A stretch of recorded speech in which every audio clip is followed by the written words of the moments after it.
وہ جو اڑ جاتا تھا نا وہ جا کے اس سے پوچھتے تھے تو کتابیں کھولنے کی ضرورت نہیں پڑتی تھی. مولانا امجد علی صاحب اعظمی رحمۃ اللہ علیہ فرماتے ہیں یکدم اعلیٰ حضرت کا دروازہ کھلا. یہ بھی میرے اعلیٰ حضرت کی زندگی ہے, اسے بھی دیکھ. یکدم دروازہ کھلا تو بوڑھے امام کے پیروں میں جوتا کوئی نہیں اور اعلیٰ حضرت سر پٹ دوڑے. میں قریب گیا, میں نے کہا حضور میں صدقے جاؤں, کہاں جا رہے ہو؟ کہنے لگے کسی نے بتایا میرا مرشد کا بیٹا ریلوے اسٹیشن سے گزرنے والا ہے. امجد علی دیر نہ کر یار, کہیں شہزادہ ناراض نہ ہو جائے. میرے مرشد کا بیٹا, میرے شیخ کا پوتا, یار ذرا جلدی کر. کہتے ہیں اعلیٰ حضرت دوڑے ریلوے اسٹیشن پہ. انہیں اگر فتوے لکھنے آتے تھے کل کی رضا ہے خنجر خونخوار برق بار, تو وہ یہ بھی کہا کرتے تھے کیسے آقاؤں کا بندہ ہوں رضا. بول بالے میری سرکاروں کے. دوڑے گئے ریلوے اسٹیشن پہ اور بوڑھے شیخ صدر الشریعہ کہتے ہیں میں نے کہا حضور میں نہ چلا جاؤں؟ کہنے لگے نہ پتر, میں نے بڑا نمک کھایا اس گھر کا, میں نے بڑی نوکری کری ہے, میری اپنی ڈیوٹی ہے, تمہاری تو نہیں نا. میرے شیخ فرماتے ریلوے اسٹیشن پہ حضرت کھڑے ہیں تو ایک مسافر اترتا, اس کے قریب جاتے ادب سے سلام لیتے تو کہتے ماریرا شریف سے تو نہیں کوئی آیا؟ کہتے وہ مسافر گزر جاتا, دوسرا آتا تو پھر قریب جاتے, کہتے وہ اس کے آستانے سے تو نہیں آئے, ادھر سے تو نہیں کوئی آیا.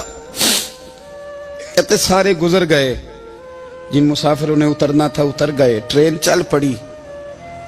تو میں نے کہا حضور کسی نے آپ کو غلط اطلاع دی تھی, شہزادے تو آئے نہیں. کہنے لگے یار اطلاع غلط تھی یا ٹھیک تھی, پر یہاں تک آنے کا مزہ بڑا ہے. آپ سمجھ سکتے ہیں اعلیٰ حضرت کے دو بیٹے ہیں, حجت الاسلام مولانا حامد رضا خان صاحب اور مفتی اعظم عالم اسلام. دونوں شہزادے اتنے بڑے شہزادے تھے کہ دونوں اپنے اپنے وقت کے سب سے بڑے مفتی ہوئے. یہ بھی تو میرے اعلیٰ حضرت ہیں نا, اس کو بھی تو ذرا سمجھو نا. خشکی اور پھر خشکی اور پھر خشکی. ایک دن پیر صاحب نے کہا, نوری میاں صاحب, کہ احمد رضا یار وہ بھینسیں رکھی ہوئی ہیں تو ان کو نا گیدڑ آ کے تنگ کرتے ہیں, تو دو کتے مل جائیں نا کبھی تو چلو رات کو پہرے داری کریں گے, دو کتے مل جائیں. میں اکثر سوچتا ہوں کہ اعلیٰ حضرت تو عالم تھے, ان کا کتوں سے کیا لینا دینا؟ حضرت جی آپ نے کتوں کی بات کرنی تھی تو کسی دنیا دار سے کرتے. دو کتے مل جائیں تو ذرا جانوروں کی دیکھ بھال کریں گے. فرمایا حضور سویرے ہی آ جائیں گے. بھئی آپ کا تو یہ شوگر لینی, تو آپ کہاں سے لائیں گے؟ دن چڑھا تو دونوں بیٹوں کے گلے میں رسیاں ڈالی.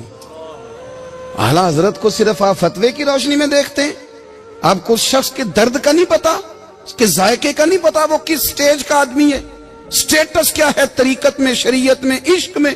دونوں شہزادوں کے گلوں میں رسیاں اور پکڑا ہوا ہے. تو نوری میاں صاحب کہتے ہیں میں چارپائی پہ بیٹھا تھا تو نیچے بٹھال دیے دونوں بچے. میں اٹھ کے کھڑا ہو گیا, میں نے کہا مولانا یہ کیا؟ کہنے لگے حضور ڈیوٹی بھی کریں گے اور روٹی بھی نہیں مانگیں گے. جنہ تنا بچ عشق نہ رچیا کتے ہو نہ تھی چنگے, مالک دے کر راکھی کر دے صابر بھوکے ننگے. کدھر گیا ذوق, کدھر گیا وہ درد؟ اور پھر جب باری آئی رسول اللہ کے پیار کی, جب باری آئی نبی پاک کی محبت کی, تو پھر فاضل بریلوی کا قد اگر لکھنے میں کمال ہے نا تو محبوب کے پیار کرنے میں بھی کمال ہے.